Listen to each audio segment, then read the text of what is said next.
मंडळींनो, तब्येत वाईज बरी झाली तसा या शितल्या दुनिया मारूक मोकळा झाला. त्याच्यात काल मस्करीत आईक म्हटलेलं आहे की दादाक बरा नसला की कशी पटकन येतच ओ. रात्री ट्रेन पकडून सकाळी आई मुंबई हजर. तर मंडळींनो, आता घराक निघाला. जनरली लोकांका जेवल्यानंतर सुस्ती येतं, पण ही बापडी जेवच्या आधीच ट्रेनमध्ये लकणे काढूक सुरुवात केल्यानी तर घराक इले आणि आज काय मंडळींनो, दिवसभर पाय जाग्यार नाही होतो बाजू आणि माझं थोबडा बघून कोणाक वाटणार नाही की माका बरं नाही. तर मंडळींनो, आता दौरवतो माझ्या लय मोठ्या फॅनकडे जाऊचो.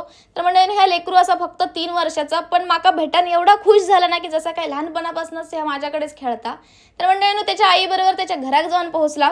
तर मंडळींनो, तर लेकरू रोज त्याच्या आईक विचारता की ती मंडळींनो वाली दीदी आपल्या घरी कधी येणार. पण फायनली एकदाच त्याच्या घरात गेले आणि मंडळींनो, असा काय वातावरण बनला ना की जणू काय रोज संध्याकाळचा मी चाय यांच्याच घरात जात आहे.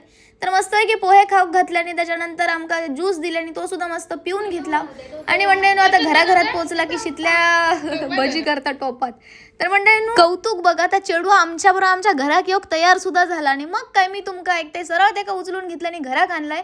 त्यांनी आमचं एवढं मस्त पाहुणचार केल्याने ना की त्याका गरम गरम आईने भजी करून खाऊक घातल्यान लेकरू तृप्त झाला. मंडळींनो, आता म्हटलं त्याका घरात सोडते आणि वाटेत लागता गुरुवारचो बाजार. चेडू म्हणाक लागला की दीदी माका त्या खेळण्यात बसव.